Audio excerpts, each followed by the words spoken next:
नमस्कार, मी नागनाथ बाबर आणि आपण पाहता निर्भीड समाचार। धानेवारी अपघातातील जखमींची पालकमंत्री गणेश नाईक यांनी भेट घेतली। मृतांच्या नातेवाईकांना 5 लाखांची मदत जाहीर केली।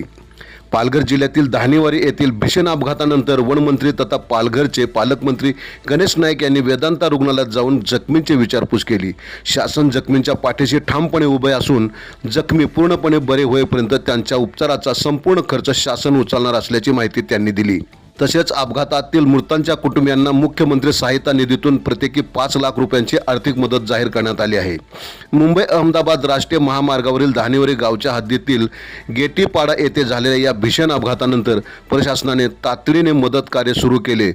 जिल्हा प्रशासन, पोलीस, आरोग्य विभाग आणि स्थानिक नागरिकांनी घटनास्थळी धाव घेत बचाव कार्य युद्धपातळीवर राबविले। यावेळी खासदार डॉक्टर हेमंत सवरा, जिल्हाधिकारी मनोज रानडे, जिल्हा पोलीस अधीक्षक यतीश देशमुख, जिल्हा शल्य चिकित्सक डॉक्टर रामदास मराठ तसेच अन्य वरिष्ठ अधिकारी उपस्थित होते। पालकमंत्री गणेश नाईक यांनी डॉक्टर आणि प्रशासनाकडून उपचार व्यवस्थेची माहिती घेत जखमींना सर्वोत्तम वैद्यकीय सुविधा उपलब्ध करून देण्याच्या सूचना दिल्या। पहा यावेळेस गणेश नाईक काय म्हणाले। बाब अशी आहे की हा हायवे अतिशय रहदारीचा आहे। एकूणच त्याला अवेअरनेस, लोकांना जशी नियमाची, कायद्याची माहिती देण्याची अधिक गरज आहे। कुठेतरी थोडं जास्त अंतर चालावं लागेल म्हणून शॉर्टकटने जाण्याचा प्रयत्न केला आणि हा अपघात घडला। दुर्दैव अपघात। ऑन द स्पॉट 11 लोक गेले, नंतर आता 2 गेले। अन्य जे सुद्धा ट्रीटमेंट घेत आहेत त्यांच्याविषयी मनात शंका आहे। वेदांत मेडिकल कॉलेजचे प्रमुख डॉक्टर माने यांनी अतिशय चांगल्या पद्धतीने त्या ठिकाणी ट्रीटमेंट चालू ठेवलेली।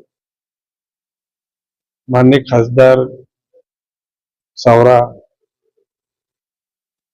जिल्हाध्यक्ष भरत राजपूत, ज्यांच्याकडे जबाबदारी कलेक्टर आणि सीईओ म्हणून आहे, त्या रानडे साहेब, SP यतीन देशमुखजी आणि अन्य सर्व यंत्रणा, शासकीय यंत्रणा अतिशय आपलेपणाच्या भावनेतून त्या ठिकाणी सक्रिय झालेली आहे। आता 13 बॉड्यांचे पोस्टमॉर्टम करण्याकरता जिल्ह्यातल्या इतर हॉस्पिटलमधले डॉक्टर सुद्धा आलेले आहेत। तर म्हणजे भयावह परिस्थिती, ज्यांचे चेहरे बघितले, लहान मुलं, लहान मुली,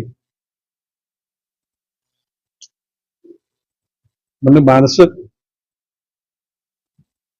जन्मता निसर्गरित्या मेलेली काही वाटत नाही, परंतु अशा प्रकारे अपघाताने गेल्यानंतर त्यातनं शासकीय काही मदत माननीय मुख्यमंत्र्यांनी मृतांच्या नातेवाईकांना 5 लाखाची मदत जाहीर केलेली आहे।